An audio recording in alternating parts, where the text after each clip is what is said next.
दोस्तों, हमारे भारतीय इतिहास में कई ऐसे रहस्य हैं जो आज तक सुलझाए नहीं जा सके हैं। इनमें से एक ऐसा रहस्य है जो पूरे विश्व को हैरान कर रहा है, और वो है जगन्नाथ मंदिर का रहस्य। तो चलिए इस रहस्य को सुलझाने का प्रयास करते हैं। कहते हैं इतिहास को कभी मिटाया नहीं जा सकता। वो इतिहास ही है जो हजारों लाखों वर्षों में घटित हुई अतीत की घटनाओं को चलचित्र की तरह हमारे सामने रूबरू करा देता है। जगन्नाथ मंदिर भारत के ओडिशा राज्य में स्थित एक हिंदू मंदिर है। जगन्नाथ मंदिर को भारत के सबसे पवित्र मंदिरों में से एक माना जाता है। जगन्नाथ मंदिर के बारे में कई रहस्य हैं। एक रहस्य ये है कि मंदिर में स्थापित मूर्तियां अधूरी क्यों हैं? मंदिर का निर्माण कैसे हुआ? इस मंदिर में छुआछूत क्यों नहीं है? इन सभी रहस्यों को जानने के लिए देखते हैं सत्य घटनाओं पर आधारित ये 2D एनिमेशन वीडियो।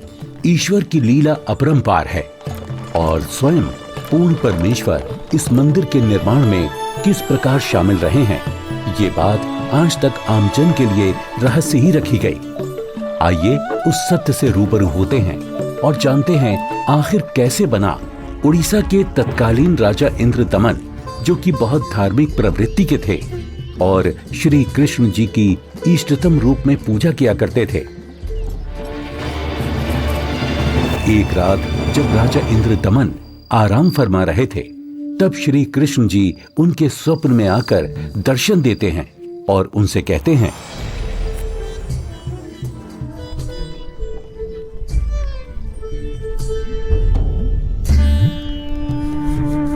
इंद्रदमन, हे प्रभु, आप? हे इंद्रदमन, मेरी मृत्यु के उपरांत जिस संदूक में मेरी अस्थियां विसर्जित की गई थी, वो काष्ठ का संदूक पानी में बहता हुआ तेरे राज्य में पुरी में समुद्र किनारे आ लगा है। मैं चाहता हूं कि तुम मेरे आदेश से उस संदूक को उसी स्थान पर रखकर उसके ऊपर मंदिर यादगार रूप में बनवा दो, जिसका नाम जगन्नाथ होगा। और उस मंदिर में एक विप्र रख देना जो श्रद्धालुओं को पवित्र गीता के अनुसार ज्ञान प्रचार करेगा। याद रहे, इस मंदिर में ना तो कोई मूर्ति होनी चाहिए और ना ही कोई पाखंड। जैसा आपका आदेश महाराज। किंतु भगवान, कृपा करके मुझे वो स्थान दिखा दीजिए जहां मंदिर का निर्माण किया जाना है। ठीक है वत्स, मैं तुम्हें वहां ले चलता हूं।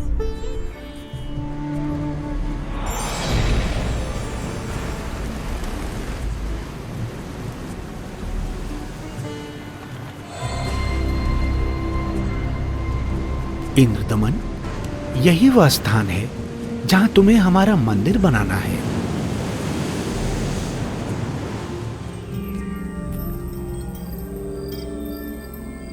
भोर होते ही राजा इंद्रदमन ये बात अपनी पत्नी को बताते हैं। फिर उसके बाद मेरी आंख खुल गई। स्वामी, इस शुभ कार्य में देरी कैसी? सर्व संपत्ति उन्हीं की दी हुई है, उन्हीं को अर्पित करने में क्या सोचना। राजा इंद्रदमन तुरंत अपने मंत्रियों की सभा बुलाते हैं और मंदिर बनाने के लिए राज्य के सबसे कुशल कारीगरों को इकट्ठा किया जाता है, जिसके बाद सभी पुरी नामक स्थान पर पहुंच जाते हैं जहां वो संदूक तैर रहा था।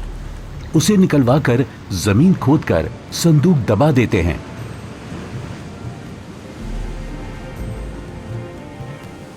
और देखते ही देखते उस संदूक के ऊपर मंदिर बनाने का काम शुरू हो जाता है।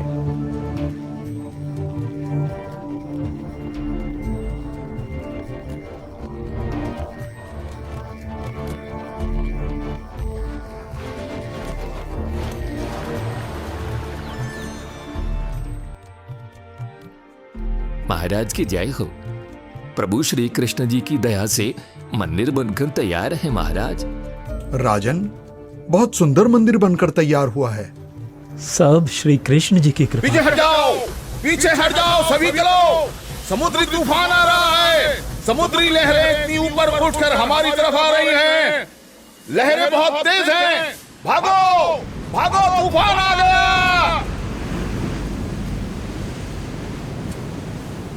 राजन, ये लहरें तो बहुत ऊंची हैं। हमें अतिशीघ्र यहाँ से निकलना होगा।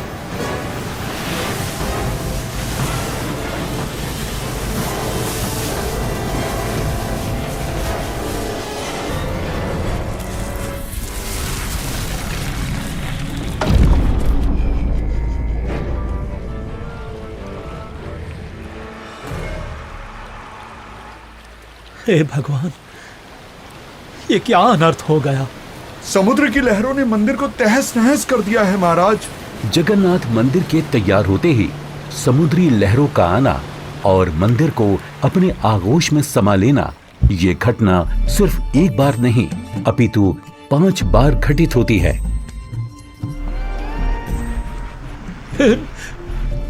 नहीं नहीं, ये नहीं हो सकता। अपने आप को संभालें राजन, हौसला रखें। न जाने समुद्र मुझसे कौन से जन्म का बदला ले रहा है। मैं क्या करूं, कुछ समझ नहीं आ रहा है। राजकोष भी खाली हो चुका है। अब और मंदिर बनवाने का मेरा सामर्थ्य ही नहीं बचा। हे भगवान, यह तुच्छ जीव आपके आदेश का पालन अब नहीं कर पाएगा। मुझे माफ कर देना भगवान, माफ कर देना। राजा के 100 यत्न करने के बावजूद मंदिर नहीं बन रहा था। तब काल ब्रह्म से हुए वचन के मुताबिक सर्व सृष्टि के रचनाहार, सभी आत्माओं के जनक, दुखहर्ता कबीर प्रभु अपने निज धाम सतलोक से आकर वहां प्रकट होते हैं और एक संत रूप में राजा के दरबार में पहुंच जाते हैं।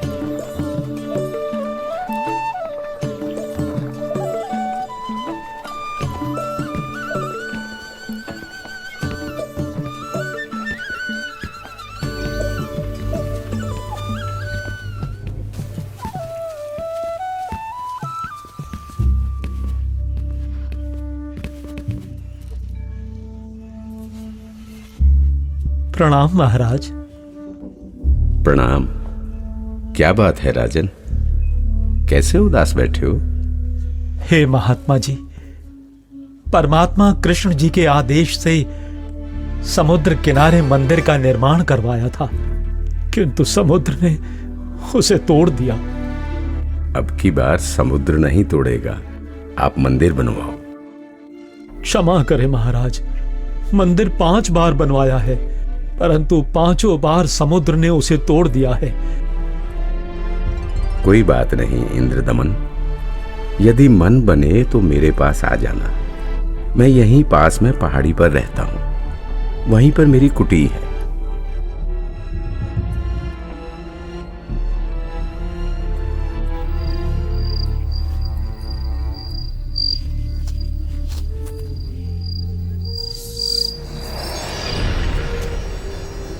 इंद्रदमन, एक बार फिर मंदिर बनवा दे। जो तेरे पास संत जी आए थे, तो उन्हीं से सहायता की याचना कर ले। वो कोई मामूली संत नहीं है इंद्रदमन। उनकी भक्ति शक्ति का कोई पार पार नहीं है।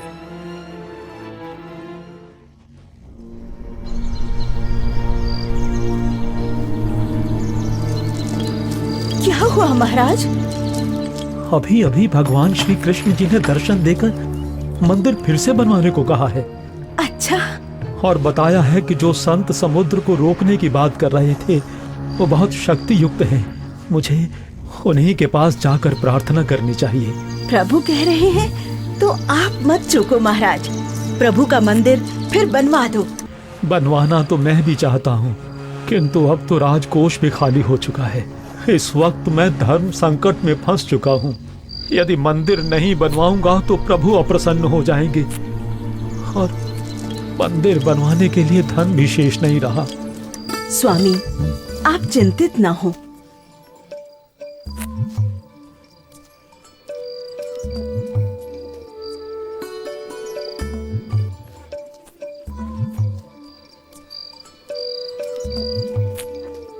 मेरे पास आभूषणों की कोई कमी नहीं है। किंतु रानी, आपके आभूषण। अभी उसकी चिंता आप ना करें राजन। आपका और मेरा दुख एक ही है, दो नहीं है। आप संकट में हैं, मैं इन आभूषणों का क्या करूंगी? आप बस भगवान के आदेश के अनुसार मंदिर निर्माण का कार्य पुनः प्रारंभ करवाएं। स्वामी, ये आभूषण भी भगवान के ही दिए हुए हैं और भगवान के आदेश का पालन करने में इनका सहयोग लेना मैं अपना सौभाग्य समझूंगी। जी। सुबह उठते ही राजा इंद्रदमन अपने महामंत्री को बुलाकर भगवान श्री कृष्ण जी के आदेश के बारे में बताते हैं। आप जाइए और मंदिर कार्य पुनः प्रारंभ कराने की तैयारी करें।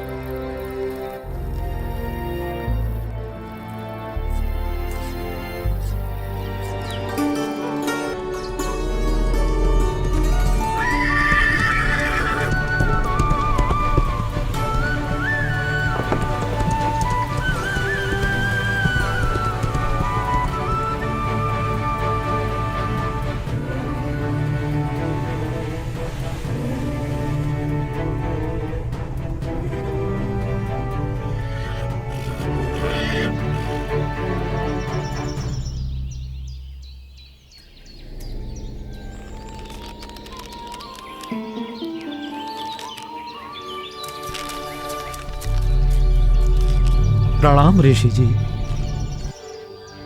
कहो इंद्रदमन, कैसे आना हुआ? हे महात्मा, मुझे माफ कर दो। मैंने आप पर विश्वास नहीं किया। स्वप्न में भगवान श्री कृष्ण जी ने बताया है कि आप समर्थ ऋषि हैं। मुझ दीन पर कृपा करो। राजन, जिस ओर से समुद्र हर बार आकर मंदिर को बहा ले जाता है, आप उस ओर एक छोटा सा चबूतरा बनवा दें, जिस पर बैठकर मैं परमात्मा की भक्ति करूंगा। जो आज्ञा महाराज। कुछ समय बाद मंदिर का निर्माण कार्य तकरीबन पूरा हो चुका था। एक दिन राजा स्वयं खड़े होकर निर्माण कार्य देख रहे होते हैं। तभी वहां गोरखनाथ जी आ जाते हैं। प्रणाम स्वीकार करें महात्मन।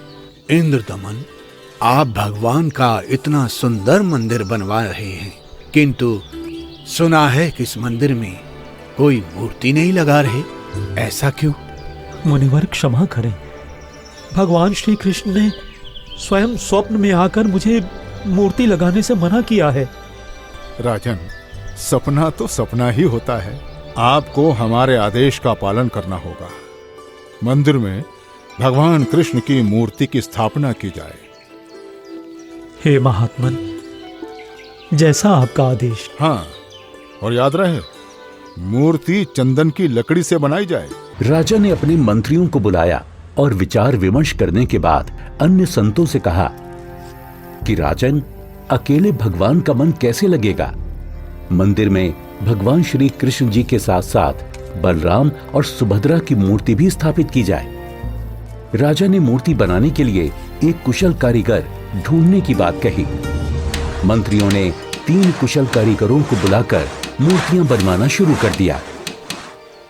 अब एक तरफ मंदिर तो दूसरी तरफ मूर्तियां बनाने का काम चल रहा होता है, किंतु कुछ समय बाद पता चलता है कि जिस तरह मंदिर बार बार टूट रहा था, अब इस प्रकार मूर्तियों के भी अपने आप टुकड़े टुकड़े होने लगते हैं। और ऐसा 3 बार होता है, जिसे देख राजा इंद्रदमन बहुत चिंतित हो जाते हैं, किंतु भगवान से भक्त का दुख देखा नहीं जाता। इसलिए एक दिन जब राजा अपने दरबार में बैठे होते हैं और पूरा दरबार बिल्कुल शांत होता है, सबके सब इसी चिंता में होते हैं कि करें तो क्या करें। तभी वहां पूर्ण परमात्मा कबीर देव एक वृद्ध कारीगर यानी शिल्पकार का रूप धारण करके प्रकट हो जाते हैं।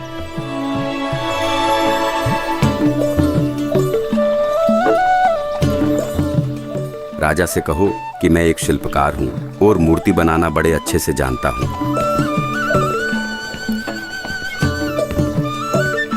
महाराज की जय हो। महाराज, बाहर एक वृद्ध व्यक्ति आया है और अपने आप को मूर्तिकार बता रहा है, आपसे मिलना चाहता है महाराज। अवश्य, उनको अवश्य आने दिया जाए।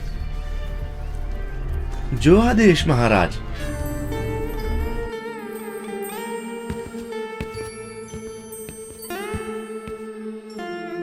ये कारीगर तो बड़ा अनुभवी लगता है। अवश्य भगवान की ही कोई लीला है। हे राजन, मैंने सुना है कि प्रभु के मंदिर के लिए मूर्तियां पूर्ण रूप से बन नहीं पा रही हैं। जी, आपने बिल्कुल सही सुना है। मैं 80 वर्ष का वृद्ध हो चुका हूँ और मुझे 60 वर्ष का अनुभव है राजन। चंदन की लकड़ी की मूर्ति प्रत्येक कारीगर नहीं बना सकता। यदि आपकी आज्ञा हो तो सेवक उपस्थित है। हे कारीगर, आप मेरे लिए भगवान ही हैं, जो कारीगर बनकर आए लगते हो। कृपया आप शीघ्र, अति शीघ्र ही मूर्तियां बना दो। मूर्तियां तो मैं बना दूंगा, किंतु राजन, मेरी एक शर्त है। क्या शर्त है आपकी? राजन, मूर्ति बनाने के लिए मुझे एक कमरा चाहिए, जिसे अंदर से बंद करके मैं बड़ी स्वच्छता से मूर्ति तैयार करूंगा। और जब मूर्तियां तैयार हो जाएंगी तो मैं स्वयं दरवाजा खोलूंगा। ठीक है। एक बात और राजन, यदि किसी ने मेरे बाहर आने से पहले दरवाजे को खोलने का प्रयास किया तो मूर्तियां फिर पूरी बन नहीं पाएंगी। वो जितनी बनी होंगी उसी हालत में आपको मिलेंगी और फिर उन्हें पूर्ण कर पाना संभव नहीं होगा राजन। जैसी आपकी इच्छा। मंत्री जी, मूर्तियां बनाने के लिए सब बंदोबस्त किया जाए।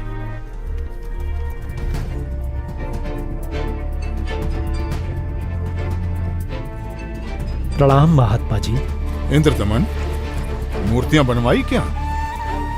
आपकी आज्ञा का पालन पूर्ण रूप से किया गया है महात्मा जी, परंतु मेरा दुर्भाग्य है कि मूर्तियां बन नहीं पा रही हैं।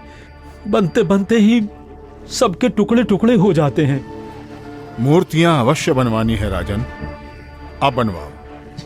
मैं देखता हूं कैसे टूटती है मूर्ति। हे नाथ जी, प्रयत्न किया जा रहा है। प्रभु का भेजा एक अनुभवी कारीगर बंद कमरे में मूर्तियां बना रहा है। राजा इंद्रदमन नाथ जी को सारी स्थिति से अवगत करवाते हैं और कारीगर की शर्त के बारे में भी बताते हैं, किंतु महात्मा नहीं मानते। वो मूर्तियां देखने की जिद करने लगते हैं और राजा के मना करने के बावजूद भी उस कमरे के सामने पहुंच जाते हैं जहां मूर्ति बनाने का काम चल रहा होता है।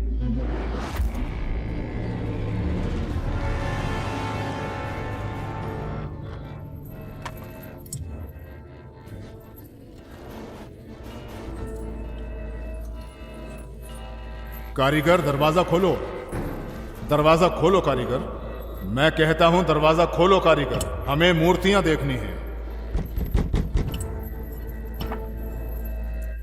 राजन, आप बता रहे हो 80 वर्षीय वृद्ध हैं और 12 दिन से खाना पीना भी नहीं किया है।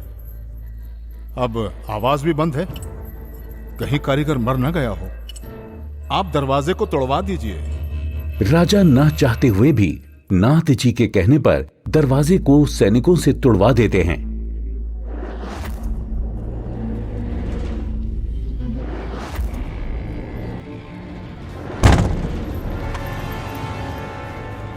दरवाजा खुलने पर अंदर कोई कारीगर नहीं मिलता। वहां श्री कृष्ण, बलराम और सुभद्रा जी की 3 मूर्तियां रखी होती हैं, परंतु उन मूर्तियों के हाथ और पैर के पंजे नहीं बन पाए थे। ये देखकर सभी चौंक जाते हैं। हे भगवान, वो बुजुर्ग कारीगर तो यहाँ है ही नहीं। इसका मतलब वो कोई साधारण व्यक्ति नहीं थे, बल्कि स्वयं भगवान ही थे। मंदिर का निर्माण पूरा हो चुका है। अब इन्हीं मूर्तियों को भगवान की इच्छा समझकर मंदिर में स्थापित करवा दो राजन। हो सकता है प्रभु को यही स्वीकार हो। लगता है श्री कृष्ण ही स्वयं मूर्तियां बनाकर गए हैं। मंदिर का निर्माण कार्य संपन्न हो चुका था। अब बारी थी तो मूर्तियों में प्राण प्रतिष्ठा की, जिसके लिए राजा, रानी, मंत्री, महामंत्री और काफी संख्या में पंडित ब्राह्मण मंदिर के सामने पहुंच जाते हैं।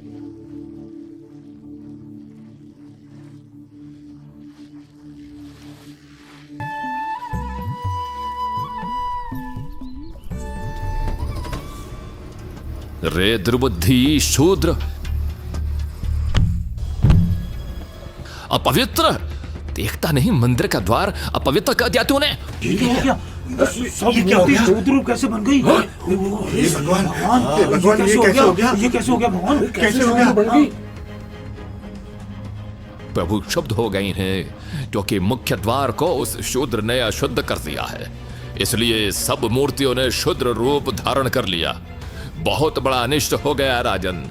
कुछ समय उपरांत देखते ही देखते मूर्तियां अपने वास्तविक रूप में आ जाती हैं, जिसके बाद पंडित कई बार गंगा जल छिड़ककर मूर्तियों को शुद्ध करने का उपक्रम करते हैं। मूर्ति स्थापना के कुछ दिन बाद अचानक समुद्री तूफान आ जाता है और समुद्री लहरें लगभग 40 फीट ऊंची उठकर बहुत तेज वेग में मंदिर की ओर चल पड़ती हैं। सभी आपस में बातें करने लगते हैं। लगता है अब की बार भी समुद्र मंदिर को नष्ट कर देगा। अरे ये क्या? संत जी अभी भी वहीं पर बैठे हैं। अरे कोई उठाओ उनको वहां से।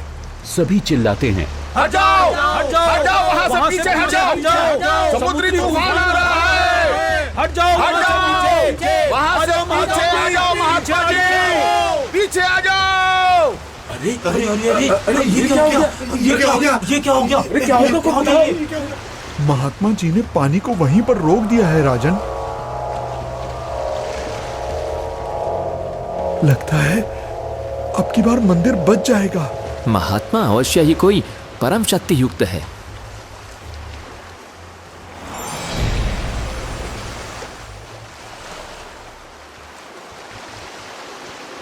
हे भगवान, मुझे रास्ता देने की कृपा करें। मैं मंदिर तोड़ने जाऊंगा। वत्स, ये मंदिर नहीं है। यहाँ पाखंड पूजा नहीं होगी, बल्कि गीता का ज्ञान सुनाया जाएगा। ये तो आश्रम है। आप जैसे बलवान को शोभा नहीं देता कि इसको विध्वंस करें। लेकिन मैं इसे अवश्य तोड़ूंगा, चाहे कुछ भी हो। अगर ऐसा है तो जाइए समुद्रदेव, तोड़िए।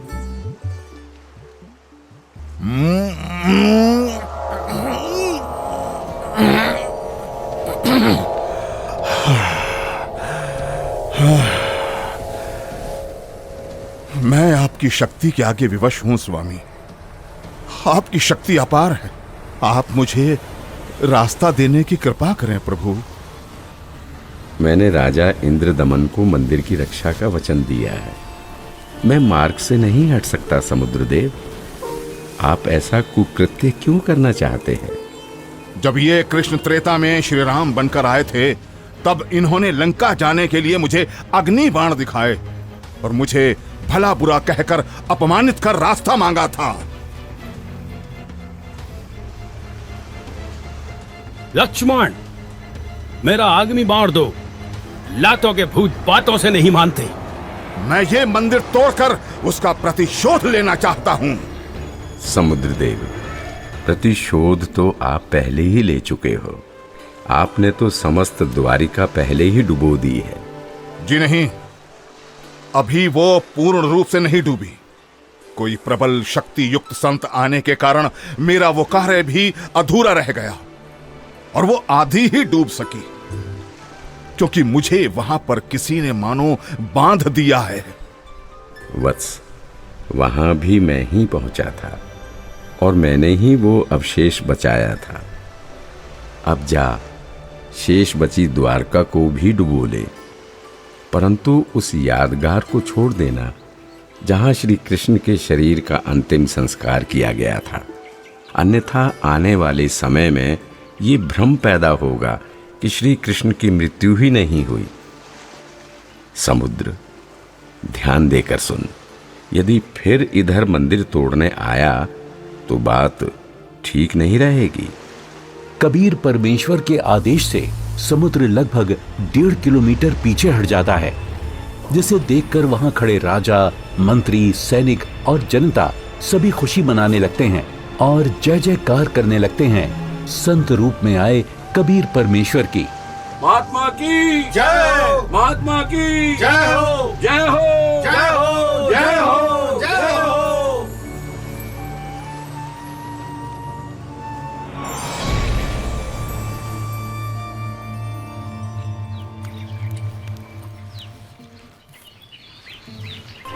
पंडित जी, सब कुछ करके देख लिया। आपका कुष्ठ रोग तो बढ़ता ही जा रहा है। भगवान, परमेश्वर, ये क्या हो गया? हे प्रभु, कष्ट हरो महाराज, क्षमा करो महाराज। पता नहीं मुझे किस पाप का प्रायश्चित करना पड़ रहा है। गलती क्षमा करो प्रभु, गलती क्षमा करो।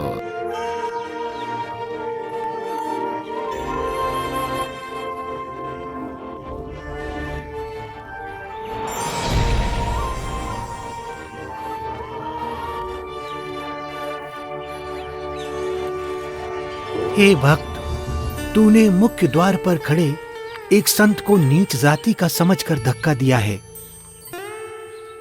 क्षमा करो महाराज, आगे से ऐसी भूल कभी नहीं होगी। आपका कष्ट निवारण मैं नहीं कर सकता। ये तो उन्हीं के पास जाकर क्षमा मांगने से और उनके पैर धोकर उस चरणामृत के पान से ही होगा। वो कोई साधारण संत नहीं थे, अपितु कोई परम शक्ति ही शूद्र रूप धारण करके वहां परीक्षा लेने के लिए पहुंची थी। यदि वो आपको हृदय से क्षमा कर देंगे तो ही आपका कष्ट निवारण संभव है, अन्यथा नहीं।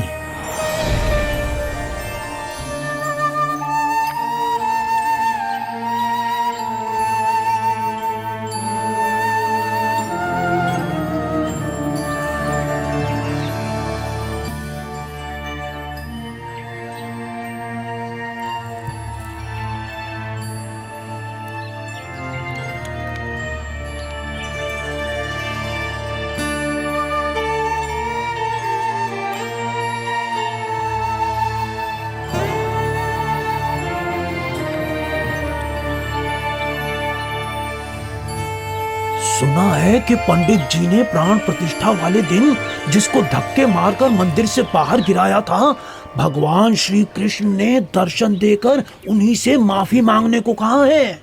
अच्छा? हाँ, मुनि की खोज सभी कर रहे हैं ताकि पंडित जी का कोढ़ का रोग ठीक हो सके। आसपास के पूरे क्षेत्र में घूमने के बाद भी जब परमेश्वर का वो शूद्र रूप कहीं दिखाई नहीं दिया, तब वापस मंदिर जाते समय पंडित जी मन ही मन भगवान से प्रार्थना करते हैं, प्रभु, प्रभु,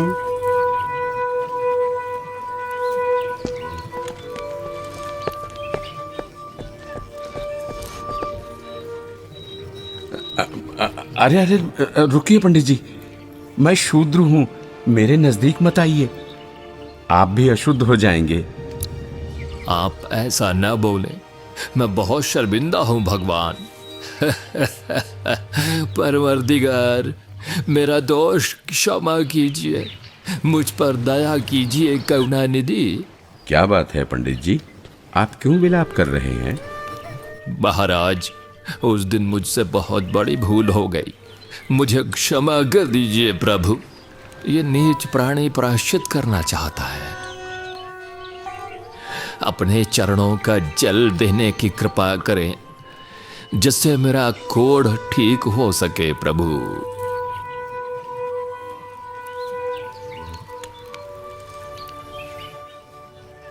हे ब्राह्मण, इसे 40 दिन तक पीना तथा जल में डालकर स्नान करना। आज से 40वें दिन तुम्हारा कुष्ठ रोग समाप्त हो जाएगा। अब से भविष्य में इस जगन्नाथ मंदिर में किसी ने भी छुआछूत की तो उसकी भी यही दशा होगी, दंड का भागी होगा। जी महाराज, जी महाराज, जी महाराज, इस मंदिर में हम कभी छुआछूत नहीं करेंगे, नहीं करेंगे। आशीर्वाद है बच्चों।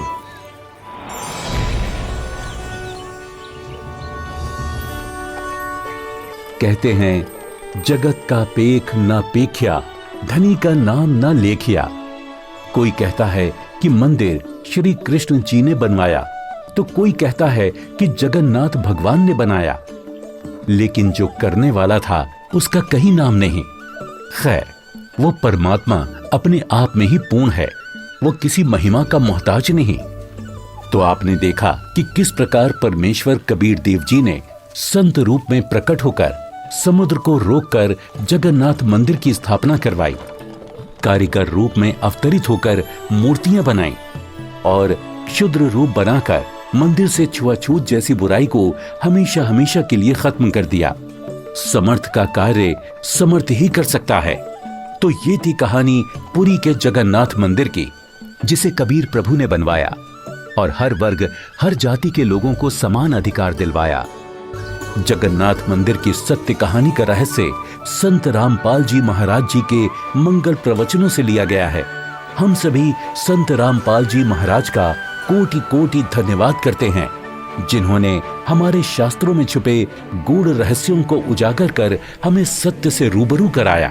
आज वर्तमान में केवल संत रामपाल जी महाराज ही तत्वदर्शी संत हैं, जो भक्ति और भगवान के बारे में वास्तविक जानकारी दे रहे हैं। संपूर्ण आध्यात्मिक ज्ञान प्राप्त करने के लिए अवश्य सुने जगत गुरु तत्वदर्शी संत रामपाल जी महाराज के मंगल प्रवचन, और अभी डाउनलोड करें संत रामपाल जी महाराज एप्लीकेशन।